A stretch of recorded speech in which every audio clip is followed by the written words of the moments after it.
It was a fog-heavy morning in Bletchley Park when Evelyn Carter first heard the voice. The mist clung low to the ground, curling around the wooden huts like something alive. Condensation beaded along the window panes of Hut 8, blurring the outlines of cipher sheets pinned to the walls. Inside, the air smelled faintly of damp paper, hot valves, and overbrewed tea. Evelyn Carter, 24, precise, unremarkable to anyone who didn't look twice, sat hunched over a reel-to-reel recorder, her pencil tapping unconsciously against her notebook.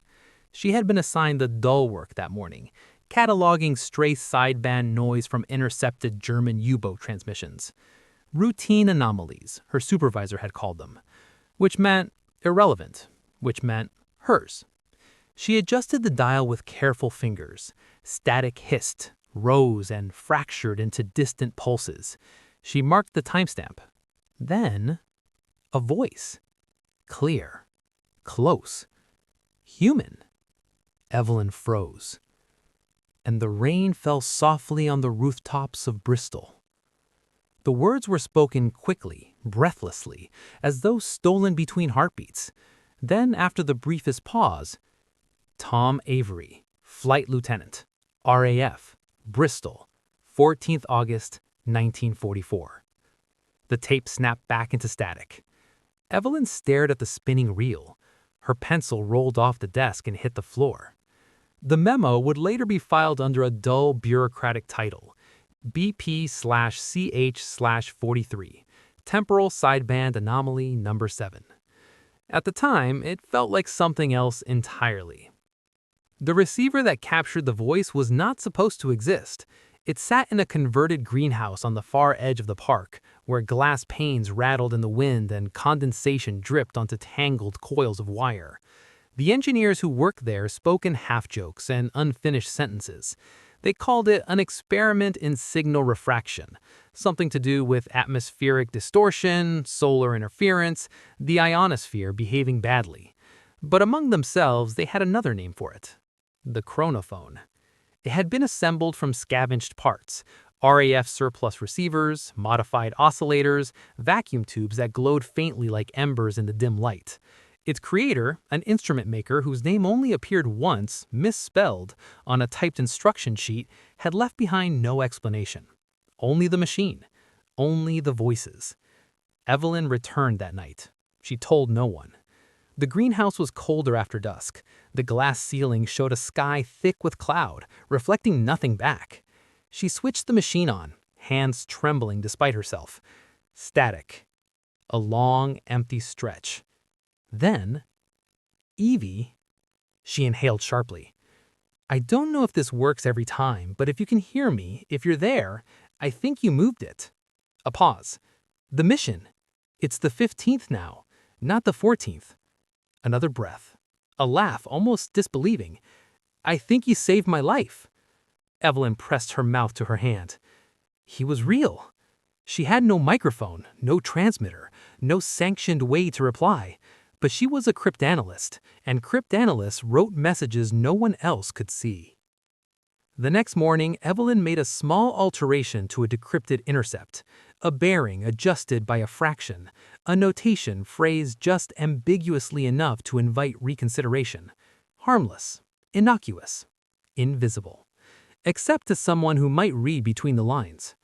That night, she returned to the chronophone with a folded scrap of paper in her pocket, a message encoded into a pattern so slight it would pass unnoticed to anyone else.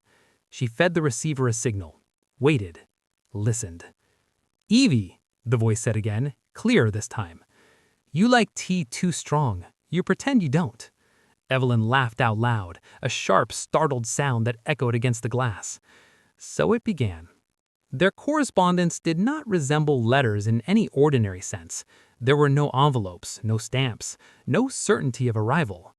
Only fragments. Evelyn wrote in margins, in cipher slips, in the subtle grammar of intelligence work. She spoke of ordinary things, the way the fog lingered too long in the mornings, the taste of powdered eggs, the fear that sat quietly beneath every routine. Tom answered with pieces of a future that had not yet happened. Cloudscapes from his cockpit, the vibration of the aircraft under strain, the sound of his mother's voice crackling through a wireless set. "A song she hums. I don't know the name, but I remember the feeling." He told her about the scar on his left hand. "A stupid accident, before the war. Proof I was always a bit careless." "You're not careless," Evelyn whispered into the empty greenhouse. "You're alive." Weeks passed, then months. The war pressed on around them, unyielding, immense. But inside the fragile loop of the chronophone, something impossibly delicate took shape.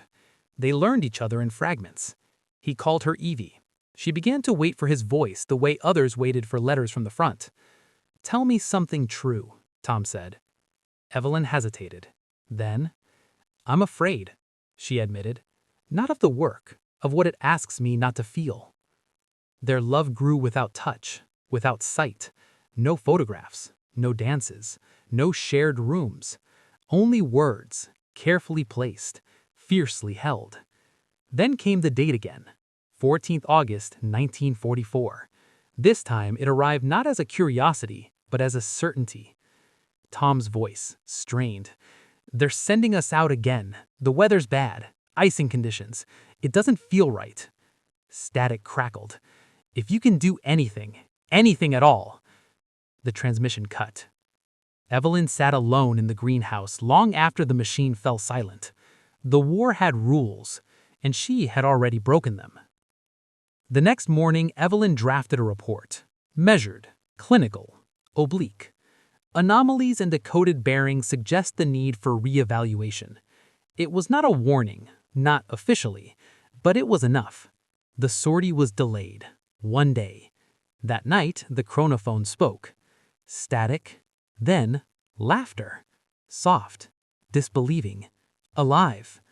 "I'm still here," Tom said. "Evie, I'm still here." The official records would later confirm it.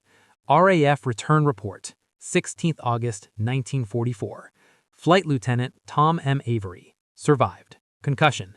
Unable to account for sequence of events preceding icing and enemy interception. In the margin, in Evelyn's small, steady hand, "We were both lucky." Then, after a pause, the luck had cost others.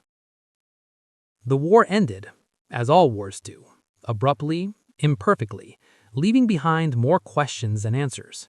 The greenhouse was dismantled, the chronophone taken apart, its pieces cataloged, boxed, reassigned, its voices filed away, forgotten.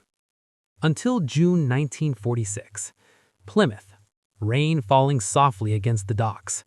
Evelyn stood beneath a gray sky, clutching a photograph she had only just received, a face she had imagined 100 different ways. Footsteps approached behind her. "Evie?" She turned, and there he was, real, breathing, a little thinner than she expected, a small scar on his left hand. Proof. They did not speak at first. There was nothing to say that had not already been said across impossible distance. So they simply stood there, two people who had found each other before they ever met. They married in 1948, quietly, without spectacle. Years later, their children would find the transcripts, a tin box beneath Evelyn's bedside drawer, pages brittle with age, ink faded but legible, alive. Historians would debate, engineers would calculate, theories would be offered, plasma oscillations, Doppler distortions, classified experiments in radio propagation. All of them careful, all of them incomplete. Because the machine, in the end, was the least remarkable part. In 1999, Evelyn Carter, older now, her handwriting slower but still precise, submitted a final note to the archive.